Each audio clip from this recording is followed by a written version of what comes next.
All right, good evening, everybody. We are officially live here from Purett Bowling in Ephrata, PA, and we're here for Talk About It Tuesday. And tonight's guest, I want to welcome Matt Ogle, who is a DV8 Pro staffer and is going to be stopping by today to talk about the brand new Warrant Solid from DV8. So first and foremost, Matt, how we doing tonight? Pretty good, actually. Trying to stay warm. It's a little chilly here where I'm at. A little chilly in the Louisville area right now, yeah. And I know before we get into the balls, I think obviously working lawn care, so it's probably time of year that it gets to the seasonal change here. So I can only imagine you're probably going to be stopping the lawns, and I don't know if you do snow removal and stuff, but I think that kind of probably changes gears for you a little bit there. Yeah, it does. Actually, finished. I got a new truck this year, so I put a new plow bracket, wiring harness, and all that. I did that today. So, it's about 35 degrees while I was doing it in my garage. It's not fun. Yeah, it's getting cold quick, definitely around here. But yeah. We get that seasonal snap here where it's been a little warm, but I think maybe we saw the last of that. But anyhow, one of the things, before we start talking the ball, we talk about too, Matt, obviously PBA Touring Pro. Got to capture your first career title in 2019, along with Sean Rath at that Roth-Homan doubles event, and been on tour, I believe, since 2017. So kind of knew the scene, but shaking it up and making some waves right off the bat with a title pretty early on in your career. So really good stuff with that. Yeah, it was pretty ironic how it all went down with Sean. We were at a tournament, the Proprietors Cup, in 2018. Or was it 2017? But basically, the first year I was on tour, his partner Simonelli actually left our staff, and Sean, or I guess Simonelli, didn't want to bowl with somebody not on the staff. So Sean was like, "Hey, I need a partner." And I was like, "Come on, let's go." I mean, I didn't really know Sean. I kind of watched him on TV more than I did anything, and for him to go, "Yeah, that's fine, cool with me." I was like, what am I getting into here? So, I mean, that's when I kind of started tour and I bowled, a little bit. We didn't cash the first year. The second year, we obviously, or that was, so it was 18. We bowled the first year, and the second year we didn't. That's when we won. So the first year didn't go so well. I didn't bowl very well. I was more nervous than anything because I didn't want to let him down. But second year, I picked it up and we made it happen. So yeah, definitely made it happen. And you weren't too nervous on that second year, because I'll tell you what, I watched that show and you made some pretty darn good shots. So I don't know. It didn't look like you were the one that didn't have all the titles. It may have looked a little bit like you were the seasoned professional there on this show. I just wanted to have the most fun I could have. We don't know the future tomorrow. So you don't know if you're going to be able to bowl next week. So I wanted that to be very memorable for me. So I just wanted to have as much fun as possible, and I feel like we did, and I think that helped us get through the games, the matches, just because I was more relaxed rather than being tense and kind of scared, I guess, to throw the ball. So I think it helped us both. Awesome stuff, but. Well, I'll tell you what, Matt, let's get this kicked off. We're obviously here. We're going to talk about a bowling ball tonight. We're going to talk about the newly released DV8 Warrant Solid. So the nice thing is we have you on the program tonight, and you also did the initial video shoots for this. So to kind of lead off this ball in general, I'm going to put up the film here for everybody to watch real quick. Cool. And just get the overview, and then we'll get into talking to it a little bit about it. Okay. 1 second to get it fired up here. Hey DV8 fans, Valerie Bercier here. Matt Ogle here, DV8 Pro staff. And I'm here to introduce you the Warrant Solid. The Warrant Solid is a great medium to heavy oil asymmetric ball that would be a great first ball out of the bag for most bowlers. With its versatility and continuation, you can stay with this ball deep into the transition. The Warrant Solid colors stand out. If you want to not only strike, but to stand out in your league, this is the ball. My first impression of it was very strong, mid lane, nice strong continuation, and at times it was pretty sharp for me too. When I got it to the right a little quick, it was really nice off the drive. It gave me that nice, smooth, strong, but very continuous reaction that I like to see for my game. The Warrant Solid brings back the captive asymmetric core with a 2.505 RG, 0.054 differential, and an intermediate of 0.012. The captive core features dot and dynamic core for optimized durability and virtually unlimited drilling options. Compared to the original Warrant, Valerie found Warrant Solid to be 7.4 stronger overall. The updated Enforcer SF Solid reactive cover stock is finished at 500, 1500 CA air for outstanding traction on medium to heavy oil conditions. When you're in league and you're lined up and you're striking with a solid ball, because of how far left I got with the Warrant Solid on this pattern, I feel that I would be able to use it from start to finish in our leagues. If you're someone with a lower rev rate and a little higher ball speed, you need something with a little more hook when there's a lot more on the lane, you need to get the Warrant Solid. That wraps up the Warrant Solid. Go to your local pro shop on December 3rd and check it out. For the latest information on the Warrant Solid and other DV8 products, follow us on our social media pages and visit us at dv8bowling.com. We are DV8. Tonight we bowl. All right, definitely a very good video for that. And I think the coolest thing for me is, and I've always said this, is that I think Brian Graham has maybe the best voice in bowling. So, you know, the voiceover was there. I know I talked to Ishman the other day, and he had Tommy do the voiceover on his for the Allure. But it's pretty cool hearing Brian's voice there. So, yeah. Tell me about it a little bit, though, Matt. First video shoot, or was did you have some in the past? Well, first of all, Brian Graham, when I get there, the first thing I ask is am I talking or is Brian going to do the talking? Because it's pretty much perfect every time he does it. Mm-hmm. Obviously, he's been in the business for a while doing it. So, no, this is not my first shoot. I've actually done quite a few, you know, I would say probably 7 or 8 of them. The first one was a train wreck. Didn't really have, I couldn't really talk. I can't have my tongue. Didn't know what to say. You know, I didn't really know. So I've never been in the, you know, in a video describing something that I haven't used for more than an hour. Mm-hmm. But no, it was a good time at the House of Pain, Crestwood. It's just crazy. That's just, you know, I think it was a 6-lane center, and yeah, I see Nick Smith posting about it all the time, and I think Nick has 2 or 3 300s in that place now. So yeah, pretty tough place from what I hear. So pretty cool to see a video shot in there. So and then on top of it, to you know, to do a video with Valerie. Obviously, I've gotten to work with Valerie in the past, and she throws it really good. So, you know, the 1-2 combo, seeing her throw it, and then you getting the, you know, the two-handed style in there, and seeing what this thing can showcase. So the question I asked everybody else, it sounds like maybe that's the answer, is, was that the first time you threw it, or were you able to throw this before the video shoot? No, the first time I threw it was at Pincrest, you know, that 6-lane center. Mm-hmm. I wish I could throw them before, so I have a little more to talk about for the videos. Mm-hmm. But no, that was the first time I've thrown it. And when I got it out of the box, it reminded me of the old DV8 Revenge, the Hellraiser. Yep. Just because of the flashy colors and whatnot. But that's what I like to see. I like the colors. You know, I like to see the ball flash down the lane. Just what I like to see. I don't know. But, you know, a lot of people want to see the black ball where they don't see the motion. It just does what it does. Right. But no, this is the first time I threw it was at the videos.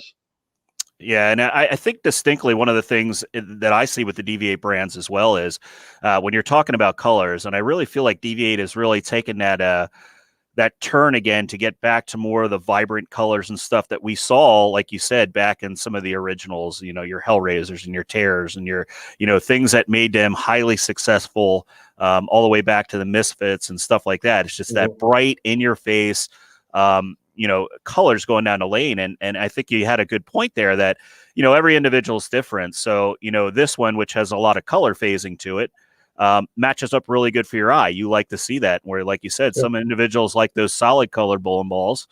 I think the solid ones don't allow us to see when we throw it bad, and the ones with a lot of colors do. So, that's probably why most people like solid colors. I might be one of those people. You know, I might not want to know, and I might want to have the you know, dark color grips and not being able to see it go down the lane. So, you know, But Well, I mean, the colors for me, just like you said, when you throw it bad. So if I know I throw it bad, then I can make the adjustment, not make the adjustment for the lanes, but for myself. I don't have to rely on the lanes telling me what's going on. I can see the ball, that if I threw it correctly or not. right. So obviously with the Warrant Solid, I mean, the numbers in the video, as Brian went over, the 2.50, higher differential of 054 and asymmetry of 012. It's a bigger ball with a lot of traction with 500, 1500. But what I've seen from it, and maybe you can talk to it a little bit, is even at 1500, the ball does not seem to have any issues getting through the front part of the lane. And it really retained a lot of energy, and that's pretty exciting, because I think sometimes when we see those super solid bowling balls, or the charcoal, if you will, we worry that they're going to be just hook at our feet, and I'm not seeing that from this piece. So first impression you had that day was what?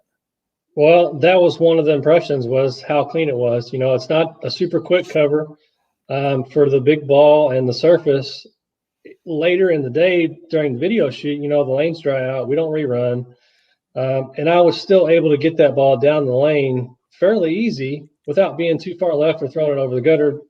The house, Pincrest, super high friction. It's old lane beds, old lane beds.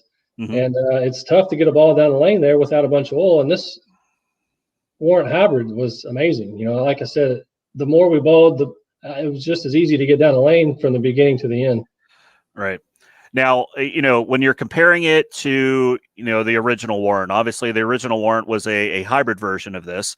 How do you have this, overall front to back differently for you, or left to right? I'm not sure how you prefer to look at the lane, but two pretty distinctly different pieces, but obviously should complement each other pretty well. Yeah, so front to back, it's probably the Warrant Solid's going to be, I would say, 3 feet or so, 2 feet sooner. Left to right, you're looking probably 5 or 6 boards stronger with the Warrant Hybrid.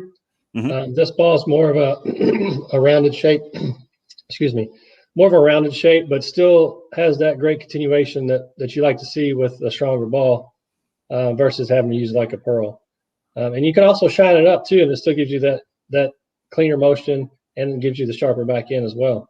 All right. And I think one of the cool things too, as the brands, kind of expand, and Brunswick keeps, pushing the envelope with their brands, having the dynamic core in there and the dot technology and stuff to be able to drill it anywhere. I know, for myself, the dynamic core has been unbelievable when it comes to overall hitting power, and that transfer of energy from, the bowling ball through the pins, and just has that distinct sound. And I imagine in a small little intimate place like a 6-lane center, that probably sounded like a cannon going off. Even for myself, I got a small little 8-laner here in the basement of a building. The balls just sound different. It is a distinct sound. Yeah, there's a different crack of the pins for sure. The 6-lane center and the dynamic core, it's super loud when that ball goes through the pins. And that's something that I noticed too during league for the last 2-3 weeks. It never really gives you that Scout 10 reaction. It just mows the pins over every time. It's just something about it. I don't know if it's the dynamic core, if it's the ball cover, I don't know, but it's simply amazing what it's doing, for my strikes in league. And I've got mine shined up just a little bit. I've got it here actually. Oh, nice. Yeah, I've got a little polish on it. You can see. Oh, yeah. But versus the one that's pretty dull up above my head there. You can see the one in the background. Yeah, the one that I threw on the videos was that dull the whole time. Yeah. It didn't really shine up too much. Sometimes you get that lane shine on those duller balls, but I didn't really have that. So it's going to stay pretty dull as long as you want it to. You keep the surface fresh every 8 or 10 games or so, and it'll stay that way. Yeah, freshen up with surface, and obviously the cleaners that are available out there, keep after the surfaces. But one of the other things, you put the ball up there, and I know a question that comes across the feed. So when you go to drill your first ball, Matt, are you one of those type of guys that essentially will go with what we'll call your favorite layout? Are you a guy that kind of sways and kind of changes it up on a bunch of pieces, or what's kind of with you and your pro shop? And feel free to give a call out to them. What's your approach when you're drilling a ball for the first time? Basically, I use the same layout pretty much on every ball versus where they're out. Put the pin higher or lower above the fingers. I don't usually bring it too far left of the bridge. That's going to put the pin probably about 6 or so inches from my axis. I try to keep it around 4.5 to 5. Every once in a while, I'll trick it up and do like a 2-inch pin. But I talk to Wolf a lot, which is who drills my balls. Mike Wolf's Pro Shop, Wolf Ball and Supply. He's got 5 or 6 in Louisville, but I don't really change it up too much. I do a lot more surface changes and hand position releases than I do change, pin up, pin down, move it around or everywhere. It just gets more confusing for me. Yeah, and I think that's a resonating theme. And, we've had, tons of the pro staffers on here, and I think it's great to hear you guys talking. Obviously there's a difference between when you're out there bowling a national tour and the patterns you're seeing there versus, the league environment, maybe some local stuff. But, the resonating theme is that, we generally will stick with, layouts and let what the ball manufacturer did to kind of have an arsenal make our progressions easier for us, because it's a lot easier going ball to ball, being aesthetically knowing this is how I like to see my ball shape and what it's doing. And it makes a much more sound decision, for yourself. Maybe you don't have a rep behind you at all times to help that. And exactly what you're going to next, because you know what to expect. And for yourself, put a little polish on that, which, if that's the right move for the player and what they like to see with the ball, that's knowing your equipment and knowing your game. Yeah. A lot of people have 2 or 3 balls with different drillings. I usually have 2 or 3 of the same ball with different surface. Yeah. So, that's kind of does that for me. The closer that I got it below the fingers, the more I would track over my middle finger. So I try to stay away from that just because it's less surface on the lane. It's more inconsistent. So. And it's, Matt obviously being a two-handed player, and, with a lot of two-handers, when we're talking about access points, and it's really important, folks out there that are watching, especially as a two-hander, if that's your style, is to really make sure you're working with your pro shop operator to understand what your access point is, because a lot of two-handers are going to be, and just going off experience, they're going to be about 5.5 over. And there's 2 schools of thought. Matt, who just said he tracks over his finger, can tell you right off the bat, he's down. Okay. He's probably 1.5 inches down, around that realm. That's a guess. Because if, he starts getting that, the pin in a position, it's going to start pulling it onto the finger. But other two-handers, depending on how you let it go, 5.5 over, maybe 1.5 inches up. Everybody is unique to the way that they release the bowling ball. Yeah. So as you're going to, whether it's a Warrant Solid or something else you're going to get out there, make sure you're talking with your pro shop operators and having them really make sure they get on the lanes for you as a two-hander. It's sometimes even more important than getting a one-hander on the lanes to make sure how they track, because if you get their access point wrong, you're going to thump holes the whole way down the lane. And then you could be, some of them could be full roller too. Yeah. I experienced that sometime when I first started in 06 bowling two-handed due to the injury. Mm-hmm. I had my thumb in the ball and I was full roller. And I actually talked to Brian Graham and I was like, things aren't going well. This was when I first signed with DB8 and 2011, I was still using my thumb. And I was like, things aren't going well. The ball's not getting through the pins, this and that. And I was like, you think I should try 16? He's like, no, just take your thumb out. And I took my thumb out, and it's been out ever since he told me to. So when you first, obviously you made mention to it, and I know from the past. So, you were a one-handed player at one point, and I think carpal tunnel or something along those lines ended up, making you commit to the full conversion to two-handed. Yep. So I actually got on it pretty good when I was one-handed. I was pretty good one-handed. I had probably 500 rev rate. Just jacked on it at the bottom. Tore my wrist up. Plus lawn care, my lawn care business. Pulling the weed eater strings. The blowers. Just constant, same repetitive motions over and over and over. And I went to the doctor because I was having a lot of pain bowling, and I called it mid-carpal instability, which is basically carpal tunnel. They could fuse my wrists together and I could just barely move it. I could take pain pills or I could quit bowling. So I just started bowling two-handed and I haven't had any problems since. But when you did the conversion, so it sounded like when you talked to Brian, so you did a conversion, first had your thumb in it, two-handed, and then took the thumb out of it. So there's so many different ways you can do it. Another one of the pro staffers on your DV8 staff was the same way with Timmy Foy. I mean, Timmy Foy used his thumb, and I think he's fully converted now to this point to taking it out. And, I used to pick on Timmy all the time. I said, man, you're a two-hander, but you're not a two-hander. I said, get your thumb out of the way. Take advantage of it. Yeah. That's one of the advantages to not ever grabbing it. So get that thing out of there. So Yeah, but it's a good point. we got on him a lot about that when Ostrainer was with us. We was constantly on him about his rev rate and how low it was for being a two-hander.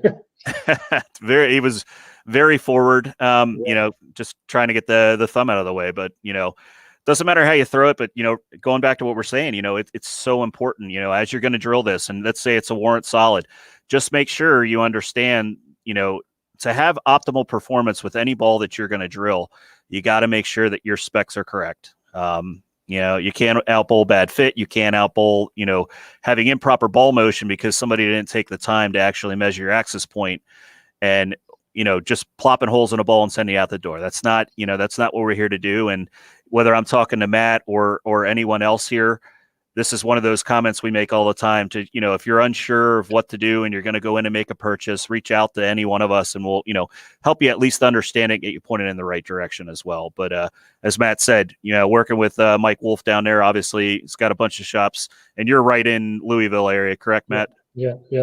Right. About the drilling, you don't want to take a ball like the Warrant Solid and put a 2 or 3 inch pin on it, unless you're doing something special for a tournament.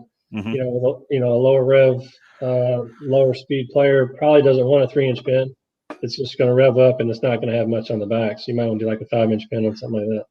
Yeah, it makes me chuckle a little bit because, the league ramp last night, we bowl in a historically very, very high friction building. And, it gets to the point where, I'm not always the one. I don't want to slide in the left gutter all the time. Just forces you there. So I actually went into league last night and took a 2.5 inch pin or 2.25 inch pin Zenith in with me. That was fresh. And I never got left of 22. I mean, it was that thing. I just rammed it into the shim and just never wrinkled and just blew the pins apart. It was pretty incredible. But, there's a time and a place for that. If I'm going to drill a Warrant Solid, like we're talking about now, I'm going to go with my favorite layout, something around, 4 7/8 to 5 inches. So it doesn't over flare on me and take advantage of the, what the ball has to offer. Mm-hmm. But, as we're talking through it, and obviously you had the success we talked early on, out in the PBA tour, a lot of uncertainty going right now of what the tour may look like for next year. What are you doing, in the interim, Matt, outside of work to kind of try and stay sharp and in that kind of tournament mindset? And, that way when you get the call or you see the announcement and it's go time in the lanes, how do you keep yourself motivated and sharp and, ready to go? Nowadays it's definitely hard just because, you got to wear the mask to go bowl. You got to stay away, 6 feet, you got the dividers up on the lanes. There's just so much going on that you got to deal with. And it's almost like, I don't really want to deal with it. So, but when I go to league, I bowl league on Wednesday nights. Sometimes I'll bowl after, sometimes I'll bowl before, get some games in, just keep my muscles loose. As far as the competitiveness, it's hard to keep that unless you're bowling all the time. Mm-hmm. But I just, when I go to a tournament, I just keep that mindset of just, I want to beat everybody. I want to be the one leading. I want to be the one that wins a tournament. So that mindset, tournament to tournament, is never different, really. Just, I want to be the one that wins. So you're always competitive when you're at a tournament. I just try to stay loose, stretch, during the time off and get as much bowling in as I can. With the business, I don't get much of that in the summer because I'm basically balls to the wall all week. So, and then when I get done working, I don't want to go to the bowling alley and bowl because I'm wore out. Been out in the sun all day.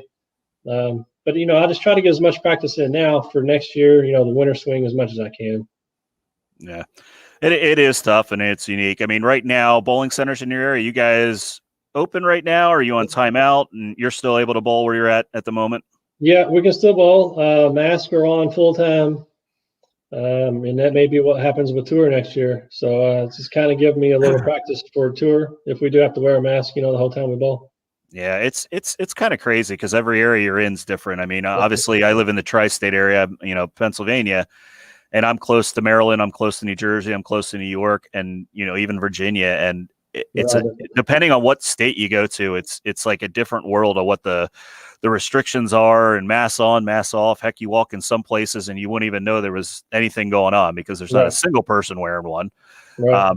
But, you know, I think no matter what it is, I would say the hardest thing so far was, you know, bowling with one in place the whole time. And that's kind of the Maryland rules right now. And for a guy like me that wears glasses, you know, that's probably the most challenging way to do it because I can't bowl with contacts in. I can't see the lane right. I think I need to see the frames of my glasses because when they're not there, I feel like, you know, I'm not seeing the lane properly. So, right.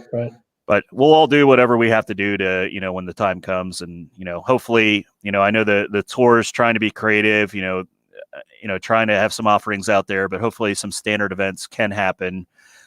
You know, whether you're for or against vaccinations and thing along those lines, it may help to at least get some tournaments going again here. Yeah, hopefully we get to see something soon. You know, we're all itching to bowl. I know some guys in Texas are bowling. You know, Tennessee can bowl. There's places to bowl if you want to travel, you know. But yeah, I think the Lubbock Super Regional is going on. Is that this weekend? Yeah. I believe so. Yeah. Well, we had some questions firing through, and I don't want anybody to think we're you know, ignoring some of the questions that are coming through. Not a ton of them on here, but first and foremost, Chuck was on. Gardner saying hello. Chuck, hope you're doing well. Hope everything's going. I've been trying to follow along, watching some of the Bowl for Life stuff. And if anybody out there that's on the feed now has not seen it, I thought it was pretty cool. I saw last night that, you know, Josh Blanchard has taken over running out west for the PBA and, you know, has since retired professionally from bowling. And he had a whole bunch of jerseys that he didn't want to go to waste. So right now, if you haven't seen it, go over to Josh Blanchard's page. And right now he's selling them for $50.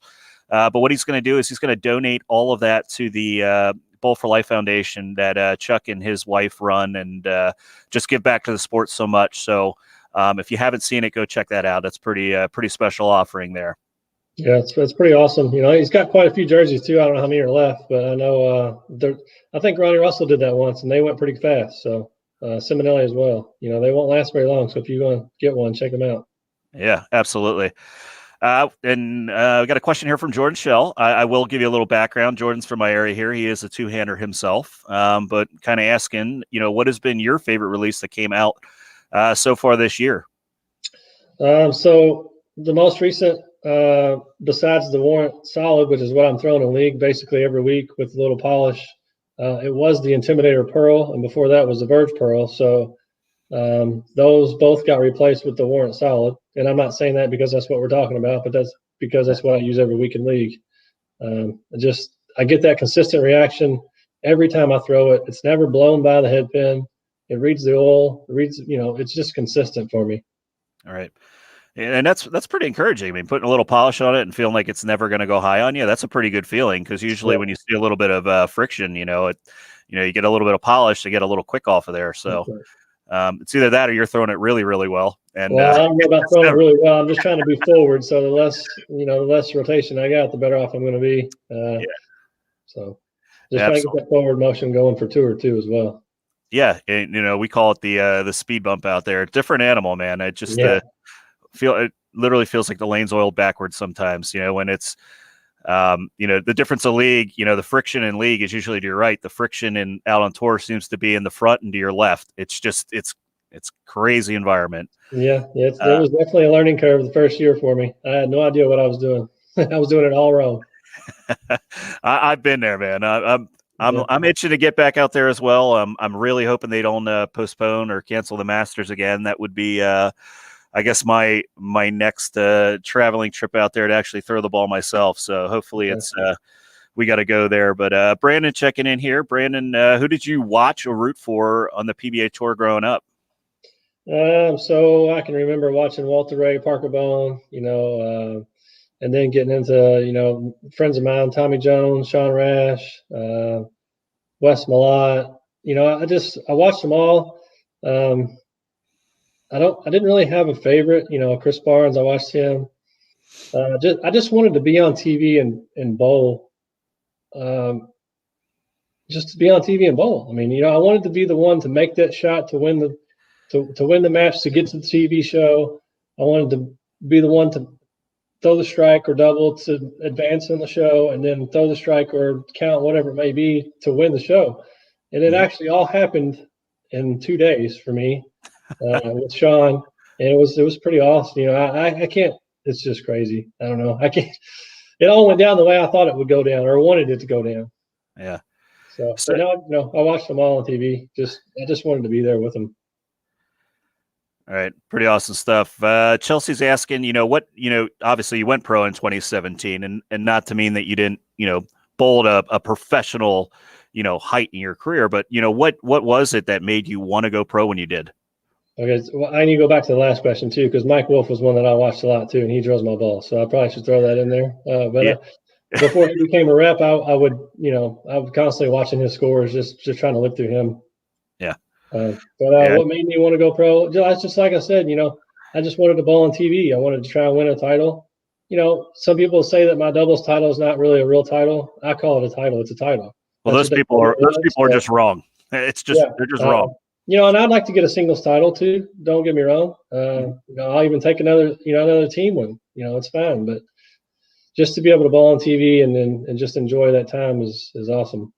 Right. I mean, so, you know, you kind of had it played out in your head, the things that you wanted to do. But, you know, when you're looking forward now, obviously you want to go for a singles title, but what would you say to yourself would be maybe like a short-term goal or a long-term goal when it comes to, you know, the game in general? What's next? I mean, what are you striving for at this point? Definitely make another show and win a title. But one of my personal goals is to make the cut every week in cash. You know, we don't get to pay the millions like you know, golf or whatnot. Mm-hmm. So you know, cashing every week's a pretty big deal. That's something I would like to do, is make match play every week and cash, and, you know, hopefully win a singles title as well. I think cashing every week would be a pretty big deal. That's hard to do. That adds up quick. I mean, it's not in, you know, like you said, you know, the money isn't like it is in other professional sports, and you have to bowl pretty well to, I don't want to say break even, but I mean, that's what it feels like sometimes. I mean, if you're not cashing out there, sometimes low to cash, you feel like you broke even and it's on to the next one. And it's no different if it's on the national tour or the regional tour. I mean, the regional tour, you're paying, what are we up to now? $245, I think, to enter. Yeah. And you're bowling for $2,500. I mean, you know, it's barely 10 times your money, and low checks like 400, maybe six for, you know, when you figure in tolls and hotels and food and travel and all that other stuff, you know, that's the first goal where you got to get. Yeah. It adds up quick and it goes away fast too. Yeah. You know, Kevin's asking, what are your top 6 in your arsenal right now? So obviously we know that the Warrant's in there, the Warrant Solid's in there. First ball out of the bag, he kind of answered that, but what else are you traveling with right now, Matt? You know, I'll try to stay with my brand DV8, but, you know, I'll venture to the Brunswick side. I've got actually a hammer ball, the Web MB. Mm-hmm.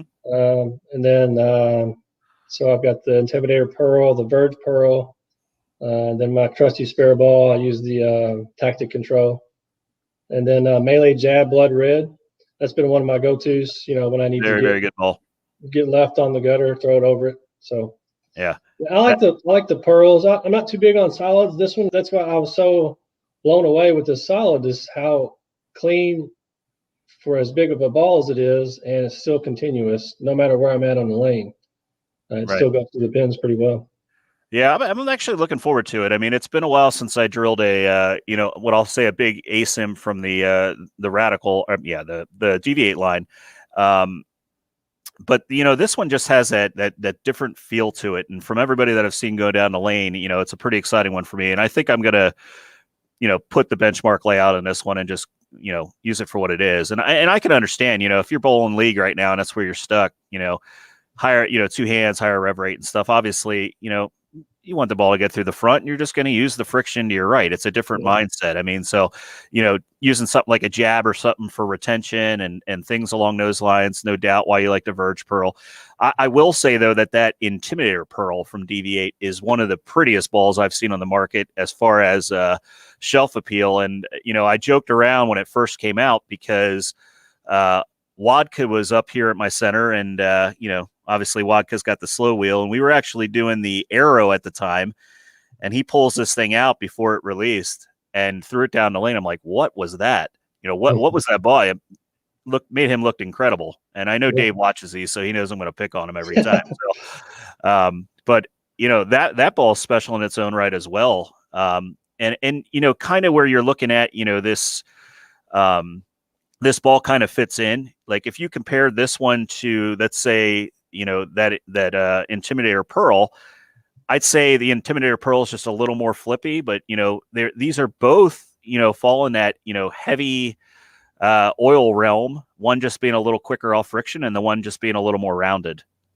Yeah. So this is going to sound bad. I probably shouldn't say it, but the Intimidator Pearl is almost uncontrollable for me. I don't know if it's because of my rev rate, but when it goes left, you can't. There's no stopping it. Like it's just going to go and go and go. And it's just so erratic that I have to be. It's good practice for me actually, because I have to be so perfect with it with my game. And then the Warrant Solid just kind of rounds off at the end, like you said. Yeah, and again, we are just talking about it. Every single ball that we release is not going to be ones that we get the most use out of. Matt's going to get more use out of certain balls. Different styles going to get use out of certain balls, and the first ball out of the bag is going to be different for each individual depending on what your style is. If you're a type of style that's way more forward and you like to play in the dirt to the right, and your rev rate is lower, you may be on stuff like an Intimidator Pearl or a Solid with the cover stock taking in that same realm without touching the cover and be able to set up camp there all night and never move. That's why it's so beautiful, why there's so many options that are out there that we can cover the gambit for all styles of players. Yeah, absolutely. I think this Warrant Solid is going to be a good play when the lanes get cliffed because, like I said, it never blew by the pin, blew by the spot. It always hooked when I needed it to, no matter where I was at, wherever I was playing, what center, doesn't matter. It always reads where it needs to read. It's very consistent. So hopefully I'll be able to use this on tour quite a bit. I think I will be able to. Yeah. Got a longer one here. Hopefully it all starts up. So Jacob Kerstetter is asking, what advice will you give to younger players in order for them to be successful that have taken the leap to compete in PBA events with those either being regional or national stops? So I'll tell everybody that I coach, whether it be a friend of mine or younger generation, practice with a purpose. Don't go practice and just throw strikes or mess around. Because we've all been guilty of it. And something that I wish I would have done as I was younger was to practice and learn instead of just trying to throw strikes every shot. Shoot the spares in practice. That's huge. The more spares you can shoot in practice, the better off you're going to be in tournaments. And people nowadays say that you got to strike to win tournaments or to make the cuts. There's a lot of striking going on tour, but you still got to make those spares because those can also cost you the game. Absolutely. It's funny you say that too, because we have a rule here in the center, and I was guilty when I was younger. I didn't shoot spares. I just went out there and tried to strike, right? Yep. But in the center here and in the training center, we have a rule. You don't hit the reset button. Like if you're here and you leave something up, I don't care what it is, you take advantage of that to shoot that spare. I do it all the time, and we all have our nemesis out there. I always joke around. If I 3-6-10, I might as well just hit the reset button because I'm going to blow the 3 off of it, or I'm going to take the 3. I'm going to do something ridiculous. But everybody has those demons. But you're not going to. Not even at the national level. It could be regional level. It could be your local. City county tournament or something you're doing or league. If you want to raise your average, you want to be more competitive, you want to, go in with the same mindset that Matt has to just, make a check first and go from there. That's what the difference is. If you make spares, you will cash checks. Sure. And even more so when the lanes are harder. Okay. So if Matt's going out there and he's going to bowl, a major, okay, and he's going to bowl in something that's brutally hard, right there should give you the mindset and the understanding that striking, 5-6 baggers aren't out there all the time. So staying clean is way more important when it comes to adding up score. And I, from days of working out, on tour and being a rep out there, it's the most important ball in the bag's that spare ball. And like you said, you got a trusty one in there, and you gotta make sure that's the one that's working best. Yeah, I thought I had it all figured out the first year I went on tour. I was like, I'm beating everybody locally. I got this figured out. I'm striking. I got the ball rolled down. I can do whatever they're doing on TV. And I didn't cash a check, I don't think, for any event that I bowled the first year or first year and a half, maybe 2 years. And then, my name got noticed a little bit. I did pretty well in the 2016 Masters. It was just it was a learning curve for sure, and I got some more help, and Mike Wolf helped me a lot, and local Tony Lambert. So there was a lot of help to get me in the right mindset. I didn't have that when I started. So just make sure you're right, you're ready before you go try any major tournaments. Right, and take advice, and if you do go out there and you're going to do it, make sure that you're watching the individuals and learning from them out there, because there's very few people that go out there and they just make it right away. Right, you're going to take your bumps and bruises when you go out there at any level when you're making that jump.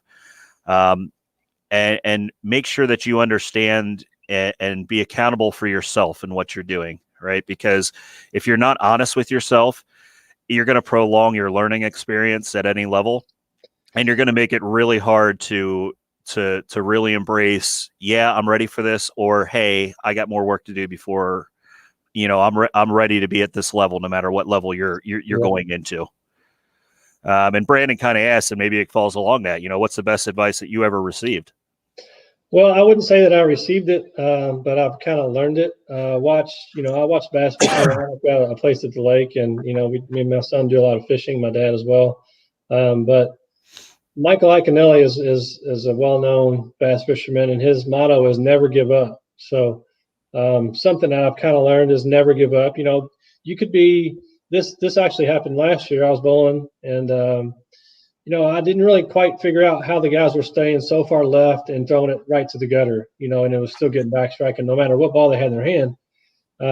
So I tried to figure that out. I may have been out of the tournament, but I was still giving 100% effort, trying to learn, trying to figure it out, what they were doing. And I actually figured it out and cashed the next 3 tournaments, which were 2 of them were majors. So it just never give up and always learn. You can never stop learning, Belmont, he's one of the greatest players in the world.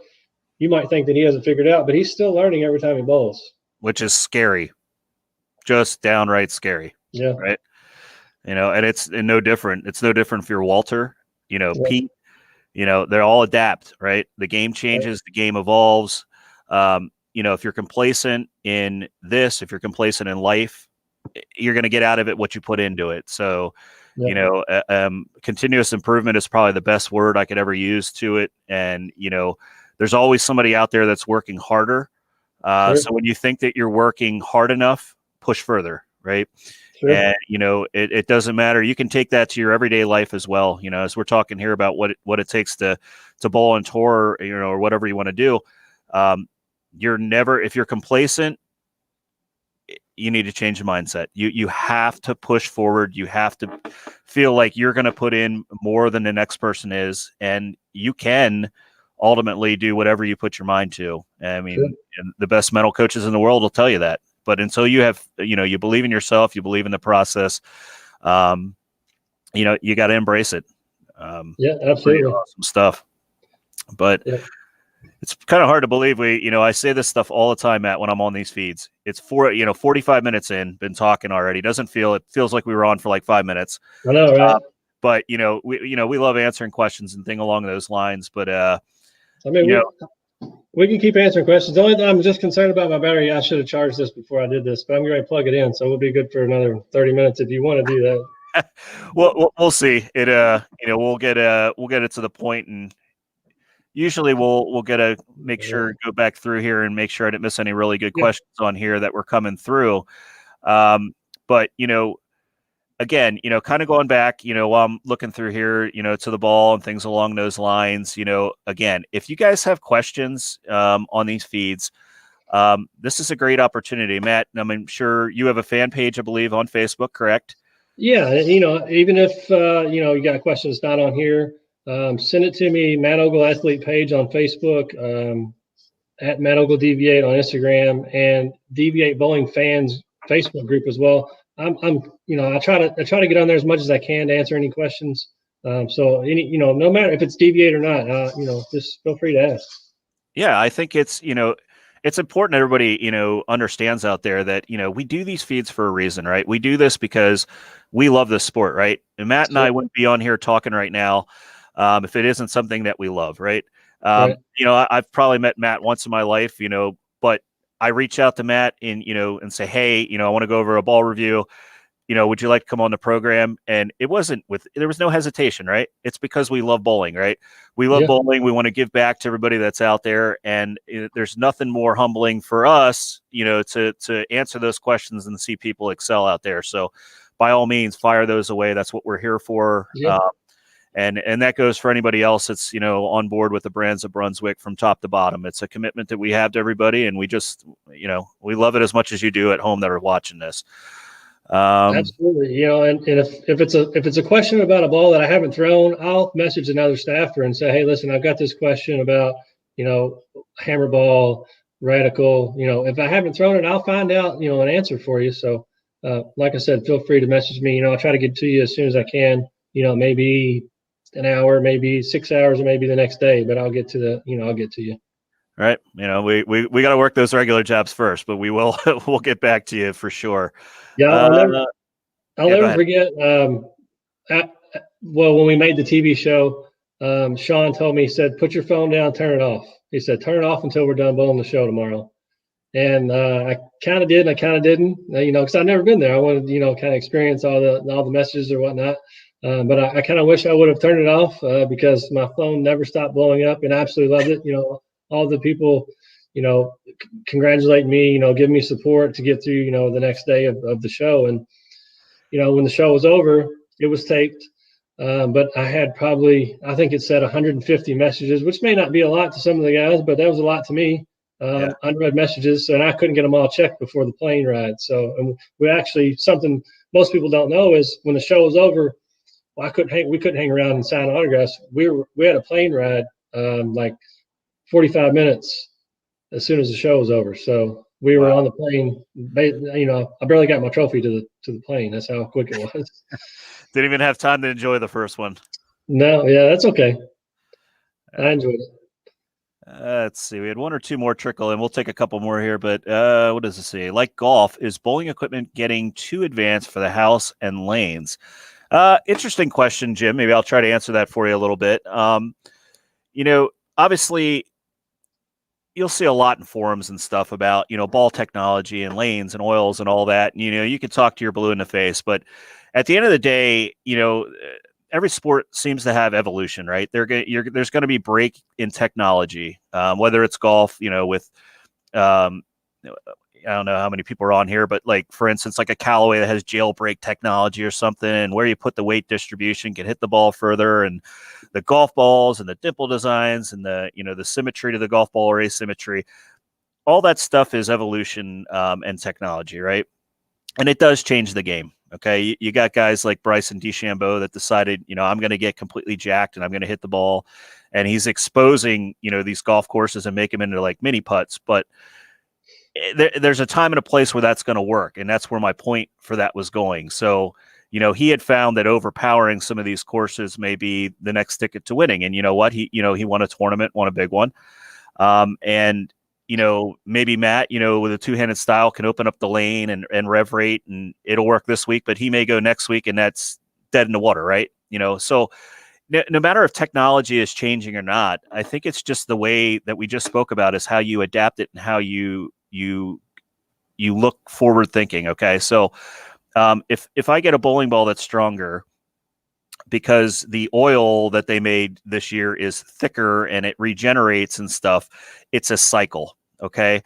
And I can choose to kind of dwell on that and say, yeah, I don't like this. I don't like where it's going. Or I can go eyes wide open and go, okay, well, I need to learn about what this technology does, how it reads to, the application of the oil and how that type of oil machine works and generates, there's so much to it. That's where you can become a nerd in your sport and, truly jump in there and have forward thinking and not let it bother you. Because, man, I show my age a little bit. When I grew up, we didn't have reactive resin. All right. I grew up in the urethane era. I'm not back to the days of lacquer and stuff, but, I grew up on wood, and I've seen so many different, transitions of this game when it came from, balls and oils and patterns and, you name it. And I try to turn that, Jim, and get into a mindset of, this is cool. This is technology. This is what, the game's changing. It's going to evolve and I'm going to go with it. Right. Yeah. You just got to embrace it. Yeah. I mean, and I think, there's some people out there that are, dead set traditionalists and they don't want to see change and things like that. But let's be honest, folks, and it doesn't matter what sport we're playing. It's going to evolve, right? Somebody's going to find a way to do it better. Somebody's going to work harder at it. Somebody's going to find a different way of doing it. It's okay. Doesn't matter how you do it. I don't think golf and bowling are much different from one another when it comes to technology, but maybe some restrictions will be in place. Like I don't know if he's getting that with like belly and anchor and the putter and stuff. Maybe a wrist brace. There's a lot of stuff that go hand in hand. That could be regulated different. Who knows what's going to happen? I'm waiting for two-handed only tournaments and one-handed only tournaments. I mean, have divisions. Yeah, you're gonna have to. Yeah, there's divisions on tour now, and there's 65 of you, Matt, and there's like 2 traditional players left. They put their thumb in. I'll be honest with you, and everybody's like, would you ever go two-handed, Jeff? And I'm like, well, I'm going to be honest with you. I struggle enough to throw a one damn hand and, be coordinated enough. And, I've goofed around on the lanes and tried to throw with 2 hands. And I think what people don't understand is how freaking athletic you have to be a good two-handed player. That's funny, Matt. I actually get in a low battery too. So we're both in the same boat. But, to be a really good two-handed player, I think what individuals need to understand is how freaking athletic you have to be to put yourself in some of those positions. It's just repeating what you can repeat, but it's not easy. Something that, I'm not patting my back by any means, but something that's different from me and most of the other two-handers, Packy as well, is how tall we are. Mm-hmm. A lot of the other two-handers, Simonson, Troop, Belmo, they're shorter and they're closer to the ground. Right. So they don't have that tilt, as much tilt as like me and Packy may have. Mm-hmm. So it's something that we have to work on, keep in shape and make sure we got the knee bend and whatnot. Yeah, and I definitely don't have that either. I've had 14 left knee surgeries, so the getting down on that left knee, in those positions you guys are in, those days are over. Yeah, I'm just glad to be bowling. That's all. Yeah. Something I wish I did was a slide, but I don't. It takes a toll on your knee for sure. That's something I would give advice to the upcoming two-handers, younger guys. Make sure you slide. Don't plant, because everybody else on tour, I think Packy's, I don't know if he slides or not, but I plant it. It takes a toll on your knee with a lot of games, throughout the week. Yeah. And I got to make fun of this guy here because Bradley's just dying for me to answer one of his questions. He's in here trolling. So yes, Bradley, I have actually had 14 left knee surgeries and 2 small ones on my back. So and I'm old, team old here, but it seems to be working all right. I still throw it okay for an old man. Yeah. But I think that was pretty much one of the last questions that were on here, Matt. And it seems like a good time to kind of wrap it up. And, as always, we, I always come back on here and I'll see if any, questions come in after the feed or something. And I'll try to answer to the best of my ability. And like we already talked about, reach out to any one of us if you have more questions. We're here to help. But the one closing thing, we say to everybody each and every time is, if you're in an area that's fortunate enough to be bowling right now, those proprietors definitely need you now more than ever. So, in a safe manner, do what you can. Go out and support bowling. Take some of your friends with, even if they're not bowlers. Go throw a couple extra practice games to support them. Small business right now, your local pro shops and things. Those guys need you. Huge. Just support bowling in general right now. You know, we all understand it's a tough situation, but we love the game. We want it to prosper, and we all know that it's going to be here in the future. You know, and I think all things point to a bright future when it comes to the national tour and the things that they're doing. You know, with Collie and the folks from the Bolero Corporation and the deal with Fox. You know, I think we're headed in the right direction. But you know, support it. Go out and bowl, have fun with it, you know, learn to love the game again. And by all means, everybody out there that's watching, do yourself a favor and don't be the negative people out there bashing on bowling and stuff. Enjoy it. Be positive about it, man. Yeah. It's an amazing game. And, you know, just be fortunate we're able to do it in some of these areas because others can't. Right. Yeah, for sure. But Matt, I want to thank you for, you know, your time and jumping on the program here. And, you know, I enjoyed the conversations and obviously the topics we were able to review. And I know a lot of people out there, you know, love some of the responses and getting your insight from, you know, from a guy being able to compete at the highest level there, but also knowing that, you know, you're a normal, hardworking guy during the week. And, you know, we all face similar constraints, so it can be done. Yeah. I appreciate it. Thanks for having me on. I was going to say something, forgot what it was. But anyway, no, yeah. So make sure you support your local pro shops. You know, those guys need you for sure more than anything. But we got some big news coming out from DV8. That's what I was going to say here in the next month or so. Stay tuned for that. Follow my page, the DV8 Bowling page, damngoodbowling.com for all the latest products. And I got to give a shout out to my friends, Mason and Aiden. Awesome. Love it. And we're looking forward to following your career here, Matt, and definitely love to have you back on in a future broadcast here. And we'll talk to everybody out there soon. Okay. Yeah. Appreciate it, man. Anytime you want to do this, just let me know. Sounds great.